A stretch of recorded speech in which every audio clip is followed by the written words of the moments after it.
Welcome to Echoes of the Baobab, where timeless African stories carry lessons for the day. In this tale, we follow Moyo, a man of integrity whose life unravels when blinded by beauty and deception. Listen closely, for every story carries a seed of wisdom. Moyo was a man who did not strive for greatness. Yet, greatness always seemed to find him. He was known in his township as a man of uprightness, fair in his dealings and slow to anger. His small furniture business had started with nothing more than a few handmade chairs he had crafted in his late father's workshop. Over the years, word had spread of his honest prices and strong workmanship, and people came from far and near to buy from him. It was often said, if you want a chair that will last, go to Moyo. He was not rich in the way that men with sprawling estates and gleaming cars were, but he prospered. His name, it carried weight, and his modest home stood as a testimony to years of steady labor. Yet Moyo's life would soon be tested, not by poverty or enemies, but by beauty. Amanda's return caused a ripple in the community. She had grown up among them, yet she had always been remembered as the girl who looked as though she belonged elsewhere. Her beauty was arresting, skin smooth as polished stone, eyes that seemed to change shade depending on the light, and a smile that carried both warmth and mystery. She had lived in her early 20s, married into another community, they said, and vanished from memory. Now, more than a decade later, she had reappeared. No one knew much of her stories, but whispers swirled like dust in the marketplace. She must be a widow, some speculated. Or perhaps her husband cast her away, others muttered.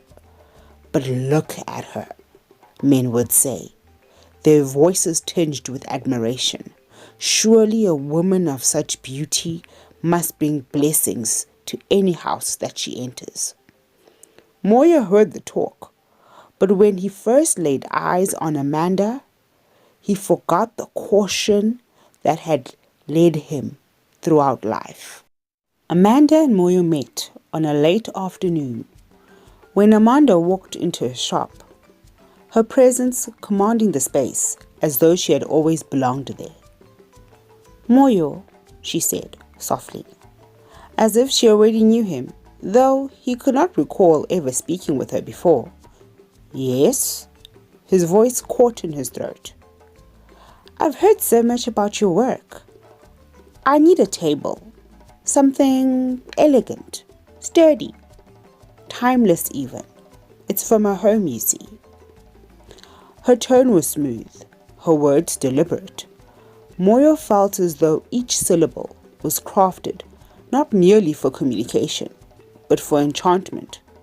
He found himself offering discounts he rarely gave, promising delivery times he knew would stretch his men thin. And when she left, his heart pounded as though he had just run a race. The elders in the community were not as enthralled. Moyo, said Mr. Dube, an old family friend, do not be hasty with Amanda. There is much you do not know about her past.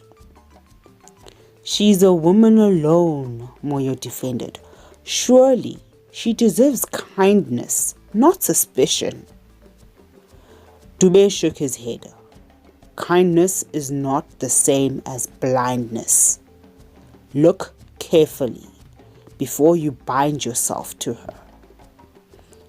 But Moyo, charmed by Amanda's smile, convinced himself that the whispers were envy.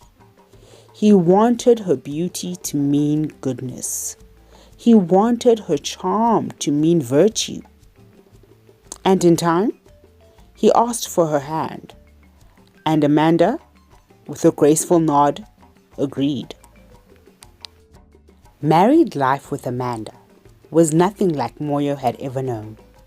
She filled his home with laughter, but also with suggestions, urgings, and ideas that seemed harmless at first. "You are respected, yes," she would say, resting her hand on his arm. "But respect alone does not build a legacy, my love. Think bigger, Moyo. Why settle for being the village's furniture man when you could supply a whole region?" Moyo, who had never much cared for ambition, began to think differently. Perhaps Amanda was right. Perhaps it was time to step beyond his simple honesty. When new contracts came, Amanda pressed him. "Do not be so rigid about the details. No one counts every plank, every screw. What matters is speed, profit, growth." At first, Moyo resisted, but her touch, her beauty, her words wore him down.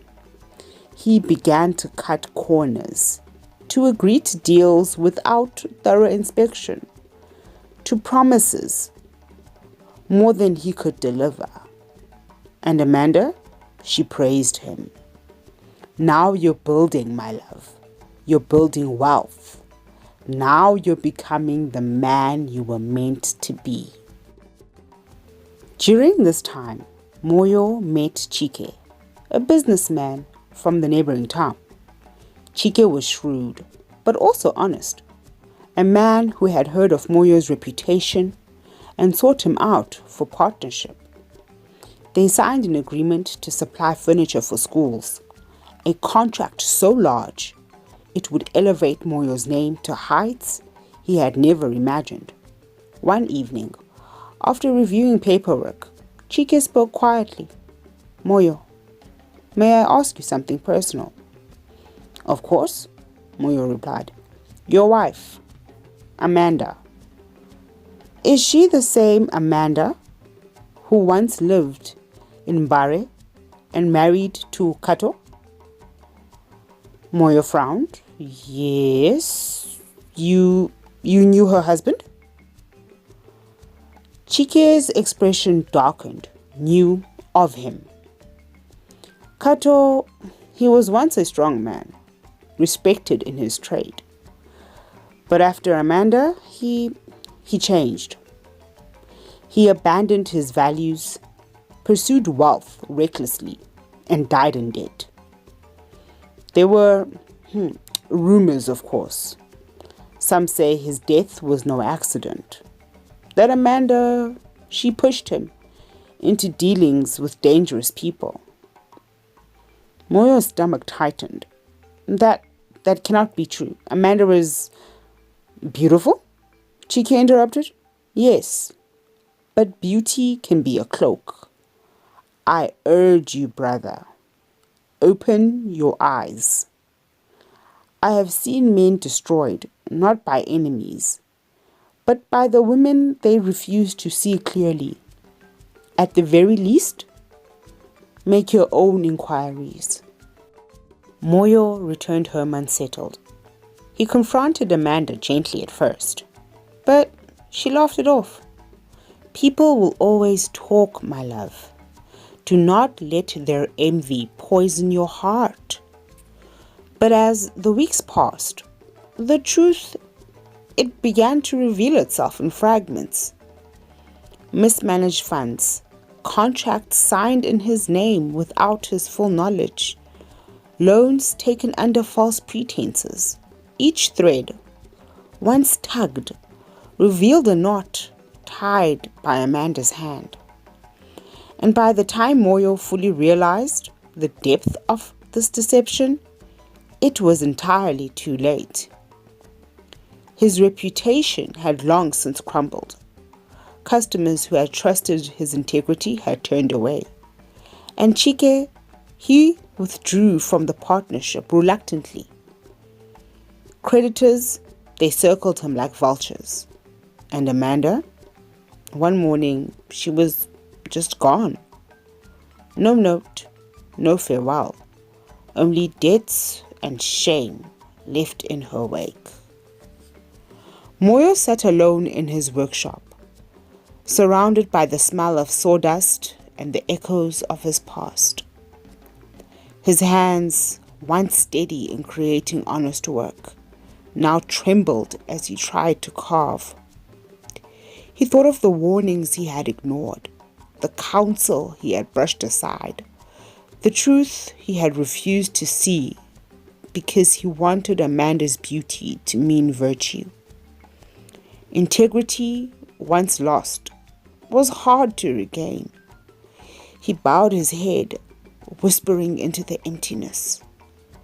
Better to walk humbly in truth than to run blindly after beauty. And with that, Moyo picked up his tools again, determined, though scarred, to rebuild what he had allowed to crumble. And this is what the baobab echoed about Moyo and Amanda. What will it echo about you? If Moyo's story spoke to you, remember, true wealth is found in integrity, not appearances. What lessons stood out to you the most? Share your thoughts in the comments, and let's keep the wisdom of storytelling alive. Don't forget to like, share, and subscribe for more echoes of the baobab. Good night, friends.